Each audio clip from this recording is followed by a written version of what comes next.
हमारे साथ इस समय जुड़े हैं एसवाई कुरैशी, पूर्व चुनाव आयुक्त।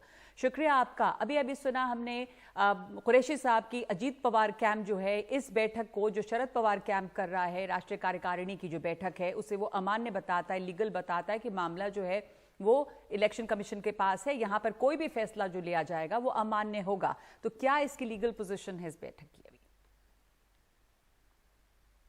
नहीं, ये देखिए वैध है कि नहीं, ये तो यही तो डिस्प्यूट है और ये झगड़ा तो चलेगा। दोनों अपने को रियल शिप सेना डिक्लेयर करेंगे। तो जो पार्टी में स्प्लिट हुई है उसका डिसीजन तो हो गई होगा, and in due course by decided by the speaker.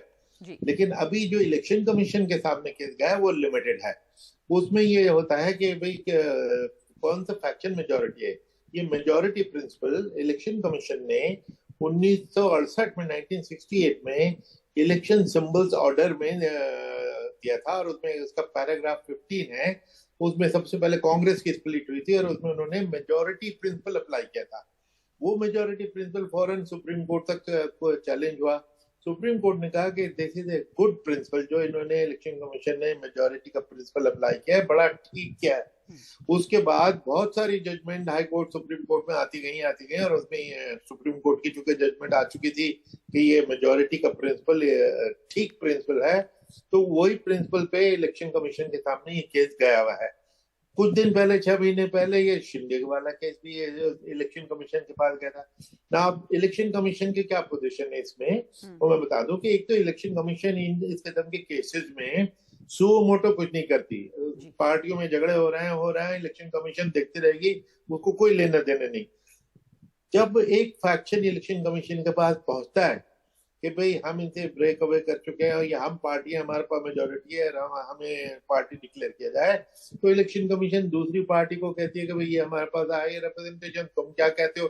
तो इस तरह एक court case, judicial type of case election commission का सामने शुरू होता है। वो दोनों से एविडेंस मांगते हैं, उनकी हियरिंग करते हैं और फिर डिसाइड करते हैं कि कौन मेजोरिटी है। अच्छा, मेजोरिटी प्रिंसिपल जो है उसके भी दो टुकड़े हैं। एक तो मेजोरिटी ऑफ लेजिस्लेटर्स यानी एमपीज, एमएलएज एंड एमएलसीज किस तरफ ज्यादा है, उसमें 2/3 मेजोरिटी का नहीं, सिंपल मेजोरिटी। दूसरे ऑर्गेनाइजेशन भी तो एक होती है ना, उसमें भी पूरा स्ट्रक्चर है। ऑर्गेनाइजेशन भी स्प्लिट होती है तो ऑर्गेनाइजेशन में किसकी कितनी स्ट्रेंथ है, ये दोनों रिलेटिव स्ट्रेंथ देखी जाती है। उस बेसिस पे इलेक्शन कमीशन फैसला करती है। ऑर्गेनाइजेशन में किसकी कितनी स्ट्रेंथ है ये भी देखा जाता है और एक सिंपल मेजोरिटी भी देखी जाती है। इस वक्त जो लड़ाई है एनसीपी बनाम एनसीपी की, वो यही है कि असली एनसीपी कौन है और जो सिंबल है पार्टी का, चुनाव चिन्ह जो नाम है, वो कैसे बटेगा। तो ये इस पे क्या कानून है, इस पर इलेक्शन कमीशन कैसे इसका फैसला करती है? जी देखिए, इलेक्शन कमीशन, एक तो सुप्रीम कोर्ट ने एक दफा एक केस में बड़ा क्लियर कहा था कि ये किसी की प्रॉपर्टी का डिस्प्यूट नहीं है कि दो भाइयों में झगड़ा हो गया और आधी आधी प्रॉपर्टी बांट दी या किसी भी प्रोपोर्शन में बांट दी। इसमें बड़ा क्यों सिंपल है कि ये कौन सा faction actually is the party, ये जो मेजोरिटी है उसको ही पार्टी डिक्लेयर कर दिया जाएगा, दूसरे पार्टी को तो अपने नए तरीके से रजिस्टर करे और बिल्कुल नई पार्टी बन के आए। तो इलेक्शन कमीशन ऐसी सूरत में क्या करती है कि जब तक ये फैसला वो नहीं देती, क्योंकि उसमें 2-3 महीने लगते हैं, क्योंकि दोनों पार्टियां अपने अपने एमएलए की, एमपी वगैरह की लिस्ट देंगे, तो सब पे सिग्नेचर होंगे। दूसरी पार्टी देगी, कई दफा सिग्नेचर एक ही आदमी के दोनों तरफ होते हैं, कुछ बोगस सिग्नेचर भी होते हैं, वो सब देखने रखने में लगता है time. Till then election commission इसको दोनों किसी को नहीं देती, पार्टी का नाम भी फ्रीज कर लेती है, पार्टी की सिंबल भी फ्रीज कर लेती है, और फाइनली जब जिसके फेवर में फैसला होगा उसके फेवर में ये रिलीज कर दी जाएगी। लेकिन क्या होता है कि अगर इमीडिएटली कोई अगले 2-3 महीने में कोई इलेक्शन होने वाला है, जिस वक्त ये सिचुएशन होती है कि भाई बताओ सिंबल तो चाहिए, नाम तो होना चाहिए, तो वो एक टेम्परेरी नाम पार्टी का, फैक्शन का, और टेम्परेरी सिंबल दोनों फैक्शन को दे देती है, temporary for the time being, जब तक वो फैसला नहीं दे देती तो फाइनल। जी, तो आप कह रहे हैं कि ये इलेक्शन कमीशन बाद में जिस पार्टी की भी मेजॉरिटी होगी उसको वो सिंबल देगी, और इसमें जैसे शिंदे के मामले में देखा गया कि वो फैसला जो है उसमें काफ़ी वक्त भी लगा ये तय करने में कि किसके पास है मेजॉरिटी, और ये जो फैसला है उसमें मेजॉरिटी सिंपल मेजॉरिटी है, 2/3 मेजॉरिटी देखी जाएगी, ये कैसे तय होगा, इलेक्शन कमीशन का क्या रोल इसमें है, स्पीकर इस पे क्या फैसला लेते हैं? यही तो है कि ये फैसला इलेक्शन कमीशन के हाथ में नहीं है, ये स्पीकर के हाथ में है।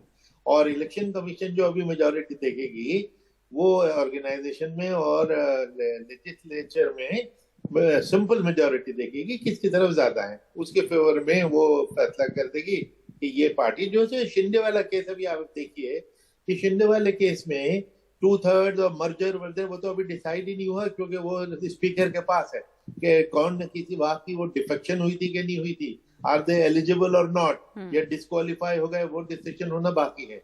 ओरिजिनली ये केस सुप्रीम कोर्ट के पास गया था शिंदे के वक्त में। सुप्रीम कोर्ट ने पहले इलेक्शन कमीशन पे ये पाबंदी लगा दी थी कि जब तक स्पीकर फैसला नहीं करते आप अभी कुछ ना बोलिएगा। बाद में उन्होंने वो पाबंदी हटा दी और इलेक्शन कमीशन से कहा कि आप अपना रोल कर लीजिए, आप अपना ये डिसीजन दे दीजिए। उधर स्पीकर को कहा कि आप उसको एक टाइम बाउंड मैनर में अपना डिसीजन दीजिए।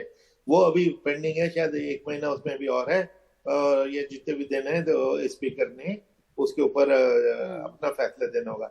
टिल देन ऑलरेडी आप देखेंगे कि शिंदे फैक्शन को इलेक्शन कमीशन ने मेन पार्टी डिक्लेयर कर ही दिया था।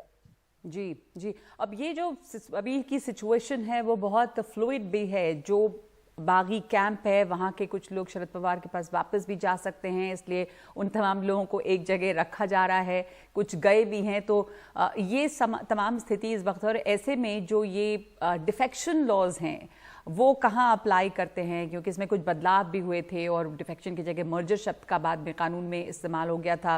और 2/3 की बात है कि अगर ओरिजिनल पार्टी की जो 2/3 लोग होते हैं वो किसी के साथ अगर मिल जाते हैं तो फिर वही उसी को माना जाता है, वो मर्जर होता है, डिफेक्शन नहीं। इसके बारे में बताएं हमें कुरैशी साहब।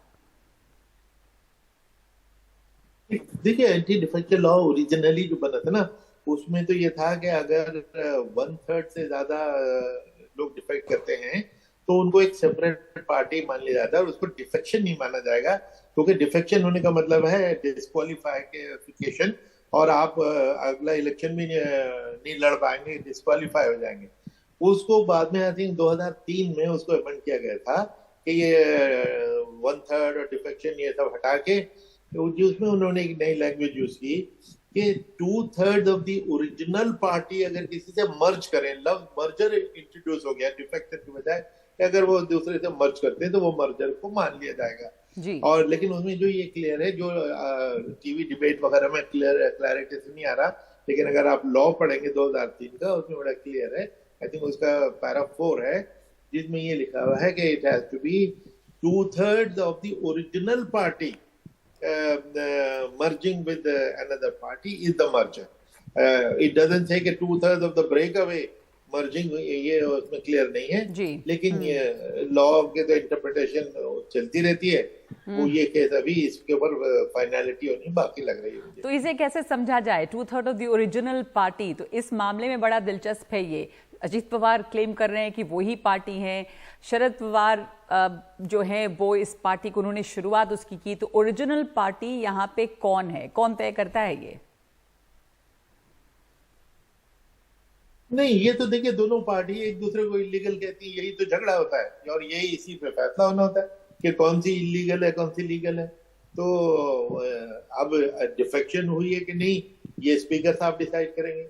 हालांकि इस पे भी वायदे में डिबेट होती है कि स्पीकर तो बड़ा पॉलिटिकल ऑफिस है, टोटली पॉलिटिकल ऑफिस है, और वो कोई डिसीजन आज तक हमने किसी स्पीकर से ऑन मेरिट होते नहीं देखा। कई बार डिमांड हुई है कि ये पावर इलेक्शन कमीशन को दे देनी चाहिए। मैं हमारे वक्त में भी जैसा मोइली कमीशन कॉन्स्टिट्यूशन रिफॉर्म के लिए आई थी, उन्होंने ये कहा था कि हमारे पास हमने कहा था माफ कीजिए हम पॉलिटिक्स में नहीं ड्रैग हो जाना चाहते क्योंकि it's a very political thing. तो एक वाया मीडिया जो डिस्कस होता रहा है कि एक सुप्रीम कोर्ट का एक रिटायर्ड जज ट्रिब्यूनल बने वो डिसाइड किया करे। आई थिंक ये बड़ा सेंसिबल आइडिया है, क्योंकि स्पीकर तो रूलिंग पार्टी के साथ होता ही होता है, ये is a politician to the core. तो वो उसके मुताबिक वो फैसला करेगा। उसे इंसाफ की उम्मीद करना ज्यादा एक्सपेक्टेशन है।